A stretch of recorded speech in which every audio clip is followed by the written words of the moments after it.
Moja kati ya habari ambazo zimeibua mijadala mikubwa na mizito hivi karibuni katika sehemu mbalimbali na ambayo imekuwa ikisambaa kwa kasi sana mitandaoni ni ile habari inayoeleza kwamba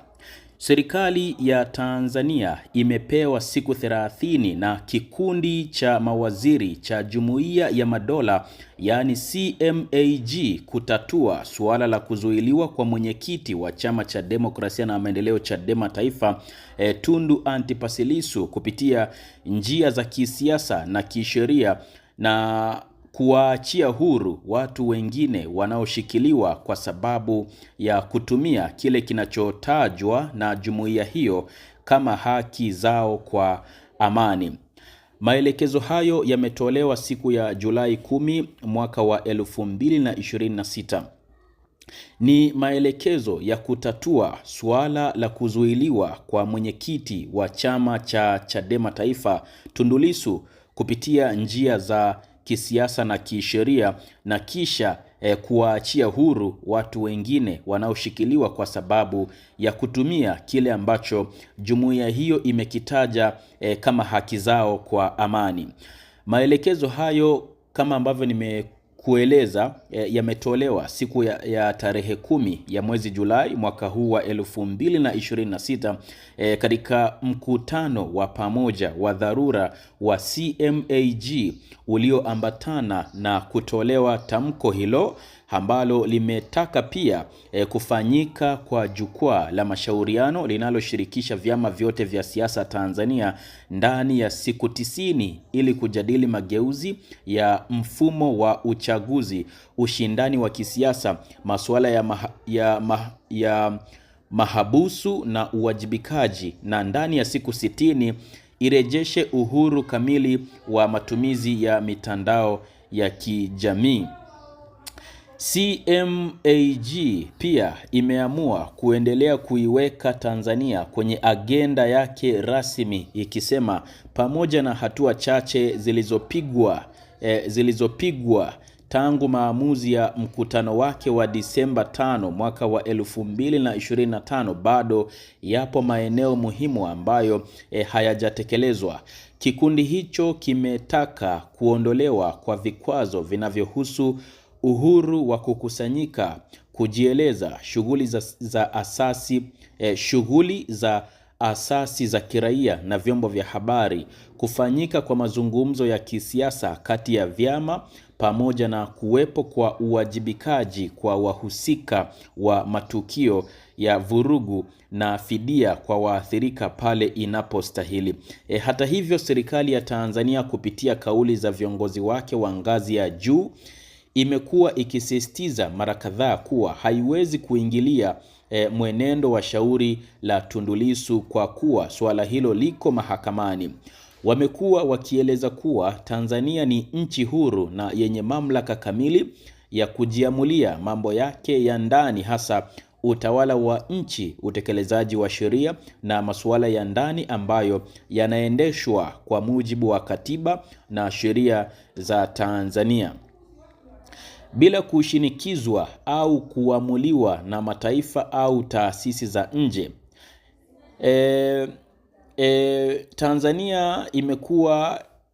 viongozi wamekuwa wakieleza kuwa Tanzania ni nchi huru na yenye mamlaka kamili ya kujiamulia mambo yake ya ndani, hasa utawala wa nchi, utekelezaji wa sheria na masuala ya ndani ambayo yanaendeshwa kwa mujibu wa katiba na sheria za Tanzania bila kushinikizwa au kuamuliwa na mataifa au taasisi za nje.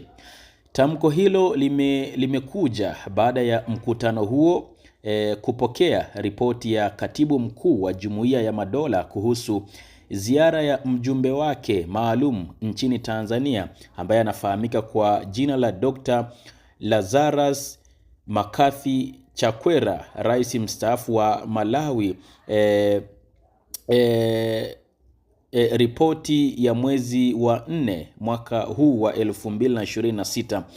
Wakati wa ziara hiyo, Chakwera alikutana na Rais Samia Suluhu Hassan, viongozi wa serikali, viongozi wa vyama vya siasa, wawakilishi wa asasi za kiraia, viongozi wa dini, tume ya uchunguzi ya matukio ya wakati na baada ya uchaguzi wa Oktoba 29 pamoja na wadau wengine. CMAG imekubali kukutana tena kwa dharura mwezi Septemba mwaka 2026 kupokea ripoti ya maendeleo kutoka Tanzania. Katika mkutano wa Novemba 2026, CMAG itafikiria kuchukua hatua zaidi iwapo hakutakuwa na maendeleo yaliyotarajiwa. Aidha, CMAG imesema Jumuiya ya Madola iko tayari kutoa msaada wa kiufundi kwa maombi ya Tanzania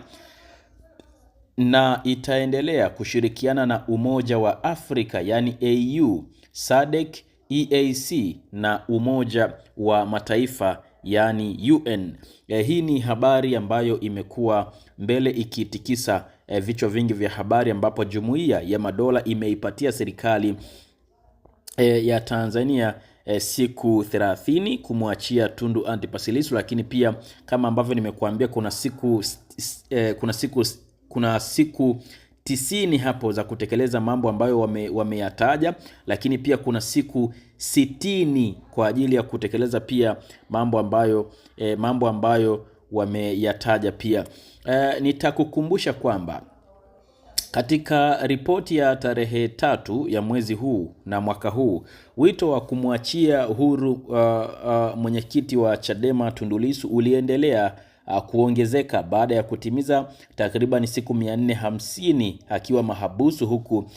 kesi inayomkabili ya uhaini ikiendelea bila kufikia hitimisho. Kwa mujibu wa taarifa iliyotolewa kupitia kampeni ya Free Tundu Lissu, Lissu alikuwa akizuiliwa bila kutiwa hatiani kwa kipindi chote hicho, jambo lililodaiwa kukiuka haki yake ya kupata usikilizwaji wa kesi kwa wakati. Taarifa hiyo ilieleza kuwa Umoja wa Mataifa yani UN umeitaja hatua ya kuendelea kumshikilia kama arbitrary detention, yani kuzuiliwa kinyume cha sheria, huku ikidai kuwa anawekwa katika kifungo cha upweke chini ya uangalizi wa kamera za CCTV saa zote na kunyimwa mawasiliano ya faragha na familia pamoja na mawakili wake. Taarifa hiyo ilieleza kuwa mara ya mwisho Tundu Lissu alifikishwa Mahakama Kuu ya Dar es Salaam ilikuwa siku 129 baada ya upande wa mashtaka kuwasilisha maombi katika mahakama ya rufani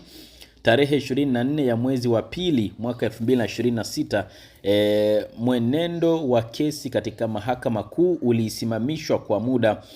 licha ya Lissu kuwasilisha hati ya dharura akiomba maombi hayo yasikilizwe haraka. Usikilizwaji wake ulihairishwa na umefanyika tarehe 3